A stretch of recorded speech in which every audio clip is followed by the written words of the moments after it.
Okay, guys, so today I'm going to talk about the third Home Rule Bill. Okay, so the Home Rule Crisis of 1912 to 1914. So this starts with the Parliament Act of 1911, and this meant that the House of Lords, which is the upper house in Westminster, could only delay a bill from passing by 2 years and could not veto it. So, Prime Minister Asquith, the Prime Minister of the UK, introduced the third Home Rule Bill. It passes in the House of Commons, and the House of Lords can now only delay it by 2 years. So it's passed in 1912, okay? So the House of Lords can now only delay it for 2 years. So it looks like Home Rule is going to pass in 1914. The problem is the Unionists are really unhappy about it. Remember, the Unionists want to remain part of the United Kingdom. They don't want Ireland to become independent or for Dublin to have a parliament of its own.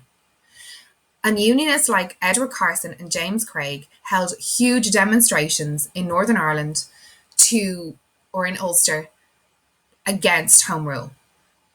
They organised a petition called the Ulster Solemn League and Covenant. And they asked people who were against Home Rule to sign it. And over 200,000 people signed the Solemn League and Covenant against Home Rule. They set up the Ulster Volunteer Force, the UVF, to resist Home Rule by force if necessary. And they smuggled 35,000 guns into Larne. The British Army threatened to mutiny if Home Rule was passed. Okay, so that's called the Curragh Mutiny. So the British Army threaten that if Home Rule is passed, they will mutiny. So how do the nationalists respond? So Owen MacNeill sets up the Irish Volunteer Force, okay, the IVF, and their purpose is to protect Home Rule.